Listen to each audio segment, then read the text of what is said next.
आज की class start करते हैं। कल के कुछ क्वेश्चंस बाकी हैं अभी 16.5 के। ठीक है, शेयर और सब्सक्राइब करना मत भूलना।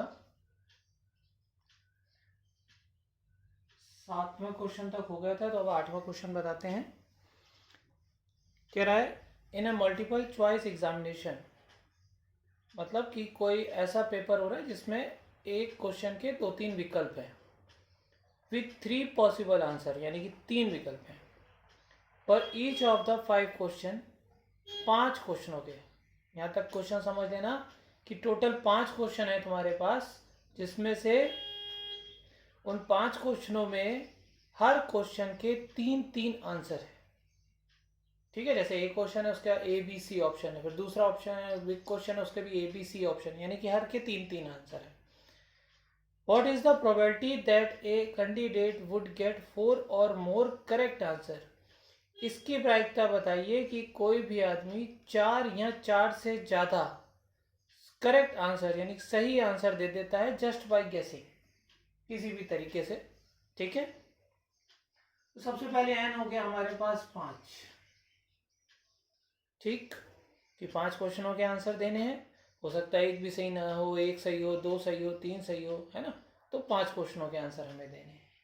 पी क्या हो गया, ये ध्यान से इस क्वेश्चन में कि एक क्वेश्चन के 3 विकल्प हैं, तो सही होने की प्रायिकता क्या होगी।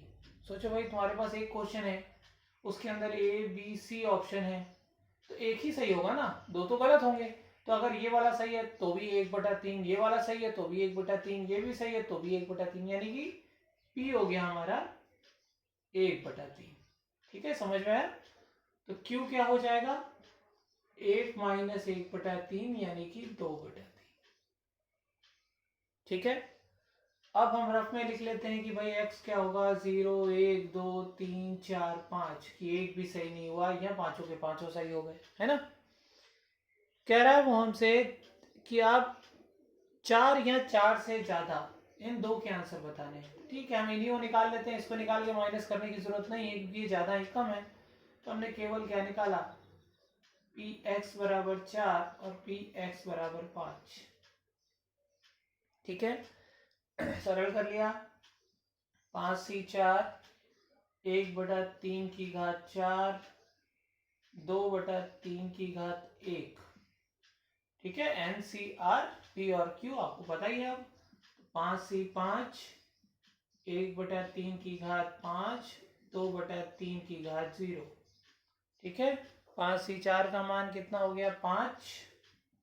इसका मान हो गया 1/3। अच्छा देखो, दोनों की घात 3 मिला लेते हैं तो कितनी हो गई, 3 की घात 5 यानी कि 243। और ये हो गया 2 प्लस 5c5 का मान 1, ये 1 तो 1/243 कितना हो गया, 5 दूनी 10 और 1 11/243। ये आंसर हो गया। ठीक है, बात समझ में आ गई। आसान सा ही क्वेश्चन था। अगला देखते हैं।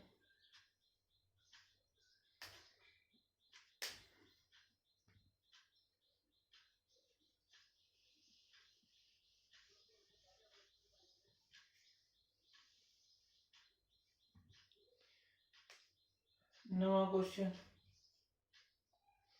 कह रहा है in an examination 20 question of true and false, 20 question है सत्य और असत्य वाले। ठीक है, types are asked, suppose student tosses a fair coin to determine his answer to each question. एक बच्चा क्या कर रहा है कि हर क्वेश्चन का आंसर देने के लिए एक सिक्के को उछाल देता है। ठीक, if the coin falls head he answer true. होता क्या है कि अगर सिक्का गिरा और सिक्के पे अगर ऊपर हेड आ गया तो वो कह देता है सही है। इफ इट फॉल्स टेल्स, अगर वो टेल दिखाता है यानी कि पट्ट दिखा देता है तो वो उसको असत्य कह देता है।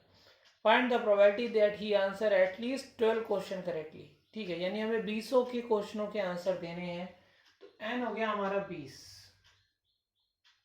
ठीक है, पी क्या हो गया, हेड आने पे। अब सोचो एक हेड आने की प्रोबेबिलिटी होती है 1/2, तो क्यू की भी कितनी हो गई, 1/2, है ना। एक्स क्या हो गए, 0 1 2 से लेकर 20 तक, तो हम लोग कुछ ऐसे लिख देते हैं 12, 13 फिर डॉट डॉट 20। बीच में मैंने 12 इसलिए लिखा क्योंकि वो हमसे 12 के लिए कह रहा है। ठीक है, ही आंसर एटलीस्ट 12 क्वेश्चन करेक्टली, कम से कम 12 क्वेश्चनों के आंसर सही देता है, यानी कि 12 से लेकर 20 तक। कम से कम 12 का मतलब क्या हुआ, 12 भी सही हो सकते हैं, 13 भी, या उससे ज़्यादा, तो ज़्यादा 20 के 20 सही हो सकते हैं। तो हमें ये सारे निकालने हैं, तो ये सारे निकालने का कोई फायदा नहीं है, 11 तक निकाल के 1 से माइनस करोगे, तो 12 से 20 ही निकालते हैं। तो क्या करना है हमें, x बराबर 12 प्लस पी एक्स बराबर 13 प्लस पी एक्स बराबर 14, ऐसे करते जाना है कहाँ तक, पी एक्स बराबर 20 तक। ठीक है, x बराबर 12 के लिए फॉर्मूला लगाओ, तो 20 सी 12 1/2 की घात 12 और 1/2 की घात 20 माइनस 12 यानी कि 8। अब मैंने पहले भी ऐसे कई क्वेश्चन बता चुका हूँ जहाँ पी और क्यू सेम आता है, वहां घातें हमेशा जुड़ के n बन जाती हैं। देखो यहाँ भी 12, 8, 20 बन जाएगी ना, तो सब में यही होगा, यानी कि 20 सी 13 1/2 की घात 20, 20 सी 14 1/2 की घात 20 प्लस 20 सी 20 1/2 की घात 20। तो इस सबसे 1/2 की घात 20 कॉमन हो रहा है, तो मैंने 1/2 की घात 20 कॉमन कर लिया। अंदर क्या बच गया, अब इसको सरल करने की जरूरत नहीं है, बड़ी वैल्यू थोड़ी, 20 सी 12 20 सी 13 20 सी 14 लिखना है तो लिख लेना, फिर 20 सी 20, ये हमारा आंसर हो गया। तो बहुत कैलकुलेशन करके दिखाने की जरूरत नहीं है। ठीक है, अगला क्वेश्चन,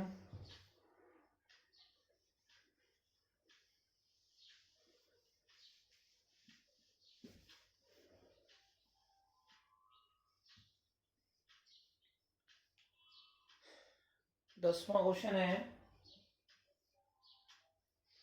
कि अ बैग कंसिस्ट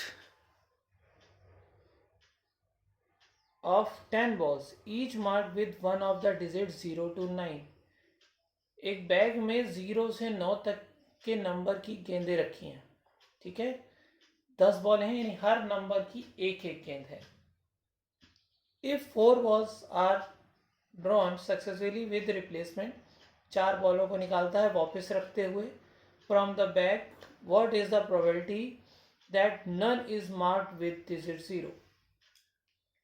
अब देखो, एक क्वेश्चन थोड़ा सा कंफ्यूजन है, बहुत ज़्यादा नहीं, थोड़ा सा कंफ्यूज करता है। सबसे पहले हम बॉलें कितनी निकाल रहे हैं, हमने बॉलें निकाली हैं 4, है ना। इफ 4 balls आर ड्रॉन, तो n हो गया 4 हमारा, p क्या हो गया, अब किसी भी नंबर की वो गेंद निकालता है, वो क्या कह रहा है, what is the probability that none is marked with digit 0।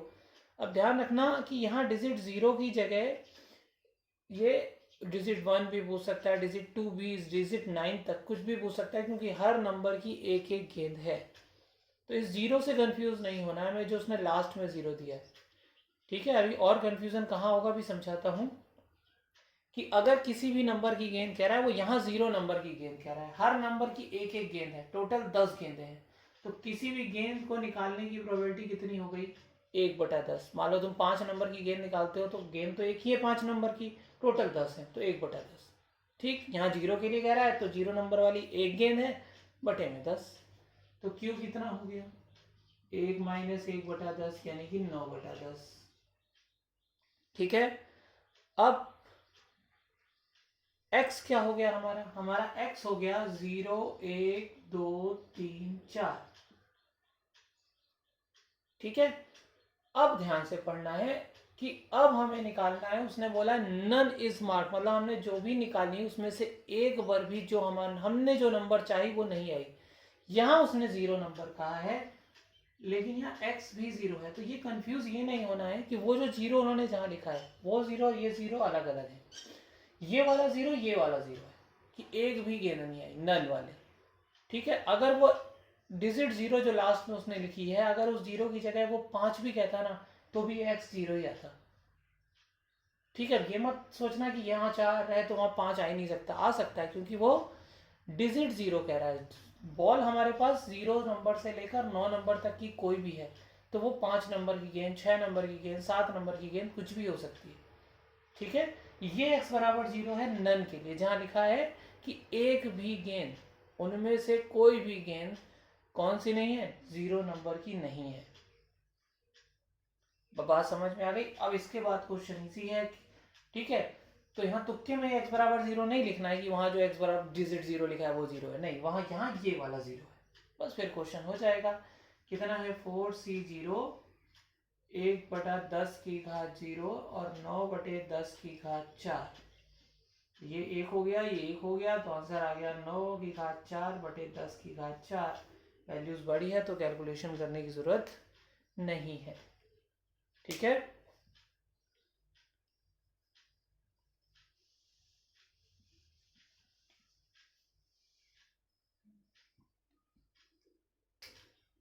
ग्यारहवां क्वेश्चन है 5 कार्ड्स आर ड्रॉन सक्सेसफुली, 5 पत्ते निकालता है with replacement from A well shuffled deck of 52 cards, 52 पत्तों की गड्डी में से 5 पत्ते निकालने हैं। ठीक है, what is the probability that, अब 5 निकालने हैं, हमने कहा ठीक है भाई n 5 हो गया। ठीक है, कौन से निकालने हैं वो आगे शर्तें पढ़ो, लिखा हुआ है all the 5 cards are spade, only 3 card are spade, मतलब हुकुम के पत्तों के लिए पूछ रहा है। ठीक है, तो एक पत्ता हुकुम का निकलने की प्रायिकता क्या होगी, 13/52, क्योंकि हुकुम के होते हैं 13/52, तो 1/4 आ गई, क्यों कितनी हो गई 1 - 1/4 यानी कि 3/4।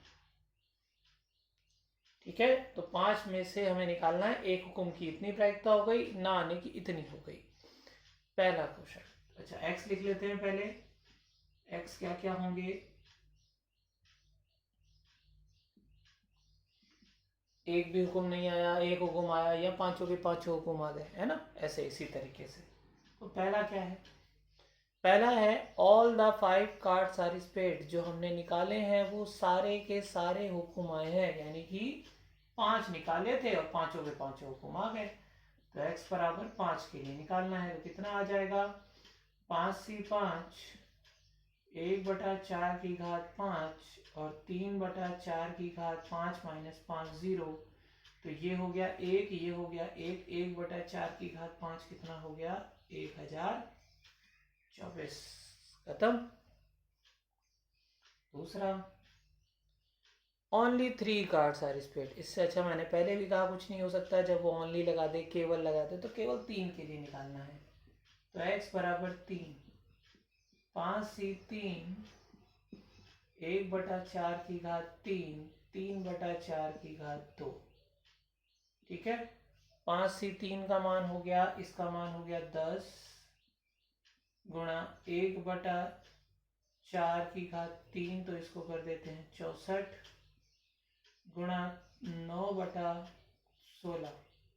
ठीक है, इसको काट दो, 2 पंचे 10 और 16, कितना आ गया, गुणा कर लो, 9 गुना 45 बटा 8 चौक 32, 8 48 और 3 51, ये आ गया। ठीक है, तीसरा कह रहा है नन इज स्पेड, कोई भी हुक्म नहीं आया, यानी कि 0, तो p x बराबर 0 के लिए निकालना है, यानी कि 5c0 1/4 की घात 0, 3/4 की घात 5, ये एक हो गया, ये एक हो गया, इसका आंसर आ गया 3 की घात 5 यानी कि 243 बटे में 4 की घात 5 यानी 1024। ठीक है, क्लियर, आसान से ही क्वेश्चन हो रहा है, कोई टफ नहीं आ रहा।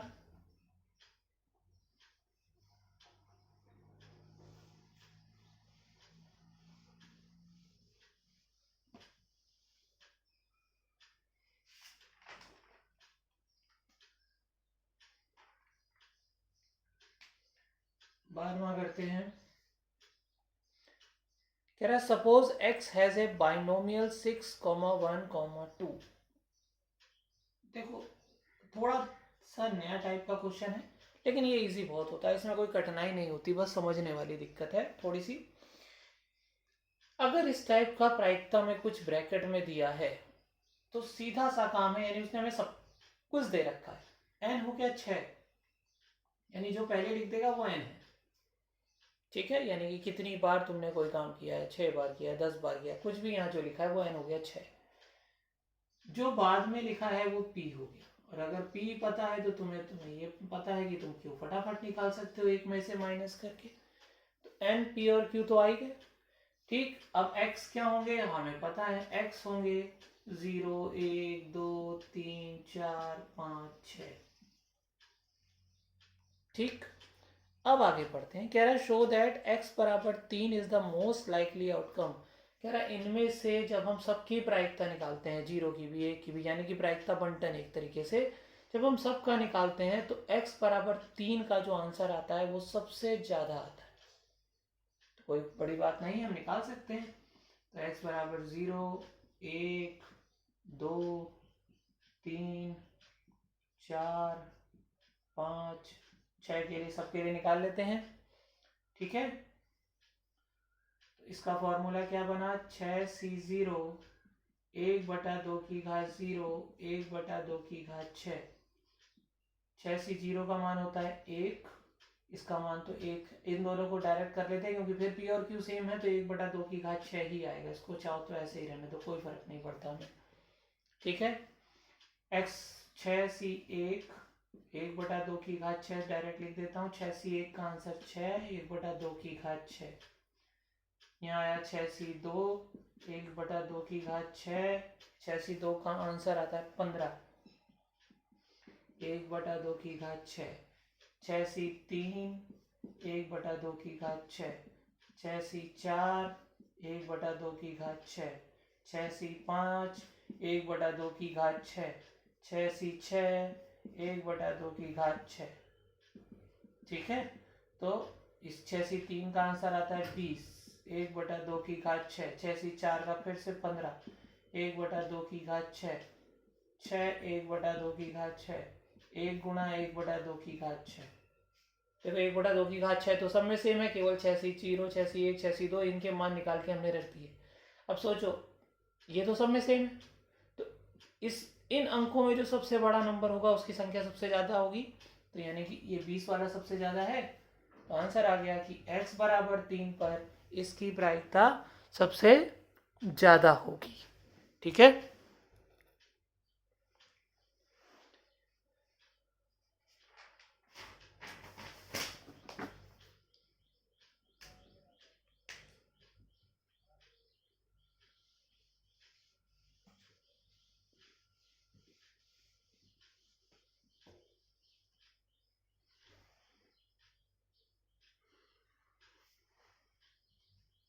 तेरहवां क्वेश्चन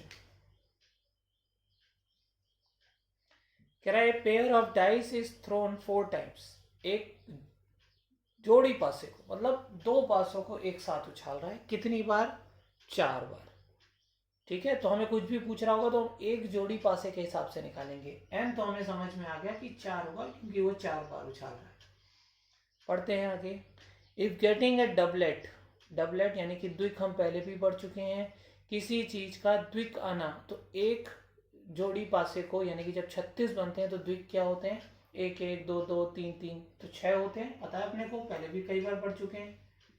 1/6, तो Q क्या हो गया, 1 - 1/6 यानी कि 5/6, ठीक है।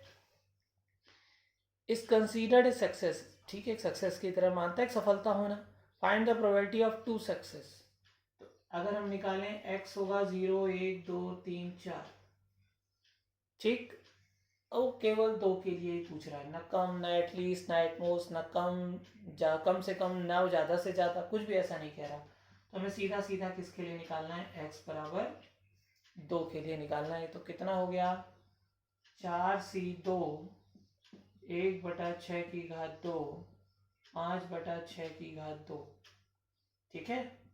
4c2 का मान आ गया 6 1/36 गुणा 25/36, तो 6 से कट गया तो कितना आ गया, 25/216, ठीक है। आसान सा ही था, सारे हो गए। पीछे शायद एक क्वेश्चन रह गया है, कौन सा रह गया है, तीसरा शायद रह गया है।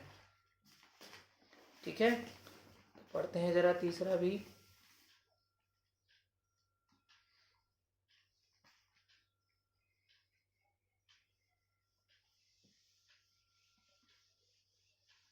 क्या है तीसरा, पढ़ो। कह रहा है in a hurdle race a player has a cross of 10 hurdles. एक दौड़ हो रही है, और वो दौड़ कौन सी वाली है, जैसे टीवी में तुमने देखा होगा बीच बीच में डंडे लगे रहते हैं, उसको कूद कूद के भागना होता है, ठीक है, हर्डल रेस है। The probability that he will clear each hurdle is 5/6, ठीक। What is the probability that he will knock down fewer than 2 hurdles? ठीक है, 10 हर्डल है टोटल, ठीक, और उसको सबको पार करना है, ठीक। तो n तो 10 हो गया, p यानी कि अब ध्यान से, बहुत ध्यान से इस क्वेश्चन को, क्योंकि ये ऐसा एक ही क्वेश्चन आया है जिसमें तुम्हें बहुत ज्यादा कंफ्यूजन होगा। p है 5/6। p है क्या, हर्डल को पार करना, ठीक है, कि क्रॉस करता है। इसीलिए मैंने इसको थ्योरी में लिखा है कि अभी तुम्हें समझ में आएगा क्यों लिखा है। क्यों, क्यों कितना हो गया, 1 - 5/6 यानी कि 1/6, ठीक है। x क्या होगा, हमने अगर लिखे तो 0 1 2 3 4 5 6 7 8 9 10, ये x हो गया, ठीक।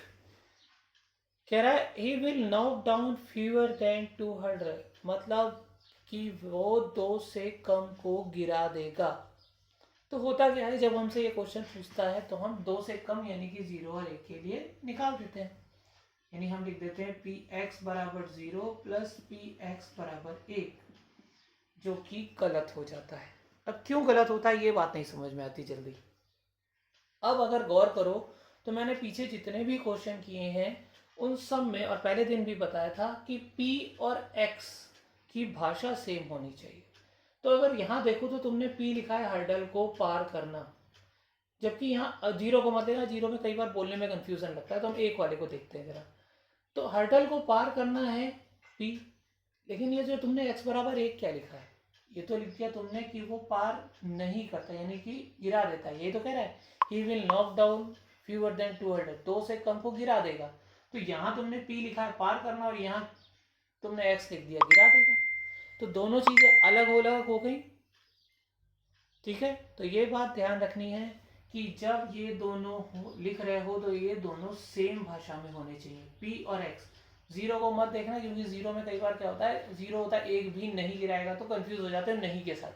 तो इसलिए हमेशा एक या एक से ज्यादा वाली शर्तों को पढ़ो कि क्या x दोनों, x और p सेम भाषा में है। तो हम यहाँ जरा चेक करते हैं। उसने कहा 2 से कम को गिराएगा, तुम्हें उसको सोचना है कि वो पार करेगा, क्योंकि हर्डल को पार करना है। तो सोचो अगर 2 से कम को गिराएगा तो तुमने कहा कि वो 1 को गिरा सकता है।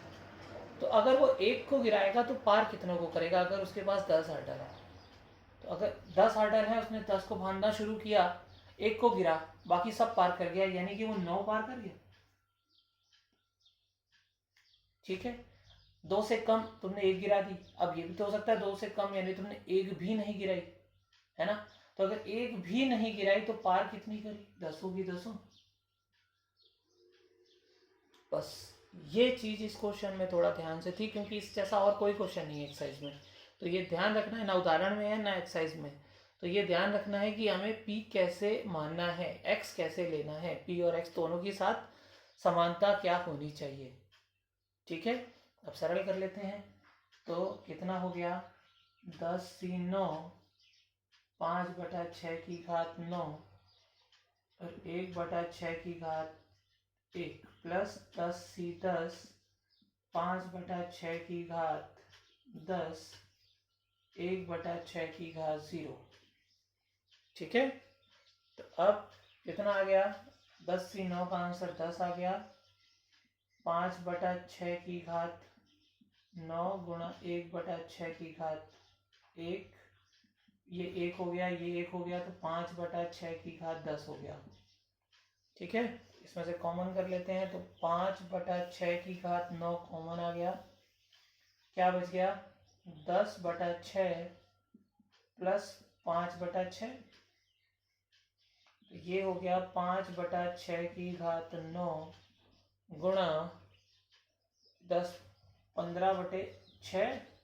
अब आंसर मिलाने के लिए थोड़ा सा चाहो तो ऐसे भी छोड़ सकते हो, तो थोड़ा आंसर मिलाने के तरीके से कर लेते हैं। तो इसको ऐसे लिख सकते हैं, 5/5 गुणा 6/6। 15 को 3 से काट दो तो 3 दूनी 6, 5/2। ठीक है, 1/2 अलग कर दो, 5 मिलके हो गया 5/10 और नीचे है 6/9। तो ये आंसर आ गया।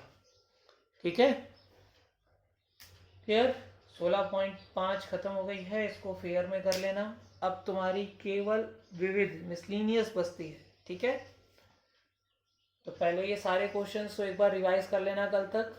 ये सारे ये तो करना ही है, 16.1 से 16.5 तक पूरा रिवीजन कर लेना, जिससे हम जब कल विविध करेंगे तो जो मिक्स क्वेश्चन होंगे हमें वो भी फटाफट आ जाएंगे। ठीक।